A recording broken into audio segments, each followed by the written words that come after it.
program. Reimber Livuan LLG Gazelle District Administration and the Keravat Police Station recently conducted a joint awareness to schools. The awareness was aimed at changing the mindsets of school-aged children. Speaking at the event, Deputy Administrator Louis Gogor said the awareness targets family units, citing that all forms of problems in communities start from a breakdown in family units. He reminded students to be obedient to their parents and uphold respect for their elders. He said that similarly, parents must also uphold and mold their children the right way. Gogor said that the involvement in illegal activities does not add value in the lives of young people. Instead, it leads them astray and stops them from achieving their purpose in life. Port Moresby continues to light up with vibrant color and sound as the amazing Port Moresby 50th anniversary lead-up celebrations entered the third weekend. This Saturday, May the 31st, the Sir Hubert Murray Stadium will once again come alive with the third edition of the Pacific Story, a cultural and musical showcase that promises to entertain and inspire and elevate human spirit. This weekend's program brings a fresh wave of island energy with performances from artists representing Fiji, Solomon Islands, and West Papua. With free entry to the public, it's an open invitation to celebrate the spirit of unity, culture, and shared heritage through traditional dances, music, and cultural displays. The Solomon Islands contingent touched down in Port Moresby yesterday, the 29th of May, and the Fiji group featured crowd favorites Seru Serevi and Georgina are set to arrive today. Among those leading the Solomon Islands team is renowned artist Floyd Manata, better known as Funky, who expressed heartfelt emotions about his return to Papua New Guinea. Hello, my name is Floyd Manata, aka Funky. I still live here 22 years and currently living in Honiara now. But it's a pleasure to be back here. It's like coming back home and to lead the delegations from Solomon Islands to celebrate the 50th independence anniversary. It means a lot because growing up, I used to grow up here, sing the PNG national anthem, and to celebrate PNG 50th anniversary, it means a lot. Yeah. And for us Solomon Islanders, we always look up to Papua New Guinea as our big brother. And to come back and celebrate 50th anniversary, it's been a long journey. PNG, we've been through ups and downs, and not only that, but we sacrificed a lot to reach 50. The Pacific Story event has been a central highlight of the anniversary month, drawing in regional neighbors and local audiences alike. The team that we came together, made up of the younger artists currently training in solo, together with some older artists as well. PLV band is a very famous band in Solomon Islands, and you know, in Solomon Islands we've learned a lot from PNG music from back in day one. So we always want to sing a lot of Papua New Guinea songs, and I'm pretty sure that when we take the stage, most PNG will also reflect back through history. And yeah, at the end of the day, we're here to celebrate PNG's 50th independence anniversary. Central Provincial Member Rufina Peter called on the Department of Lands and Physical Planning to appoint a Central Provincial Land Board chairman to officiate as required under the Land Act.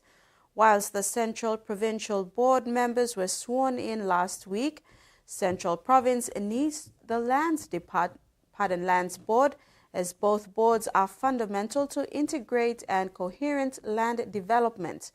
Peter shared that the Central Provincial Land Board was sworn in last year, however, are awaiting a chairman for the board. Deputy Prime Minister and Minister for Lands and Physical Planning and Urbanization, John Rosso, confirmed that this will take place soon. Board for the National Land Board. The National Land Board has already been appointed by Cabinet and just waiting to be sworn in. So it should be sworn in within the next couple of days, and they can carry out the work of all the working closely with your provincial board. So that has been done, process has been completed. It is a process that needs to be done and followed. To overseas news, the remote town of Alice Springs is coming to grips with the death in custody of a young World Piri man who died after officers restrained him following an altercation with supermarket security guards. Northern Territory Police say they can be trusted to investigate the incident internally, but others want any investigation to be conducted independently to ensure full transparency. For Aliarwa man Michael Little, the news of another Aboriginal death in custody brought back feelings he knows all too well. Here we go again.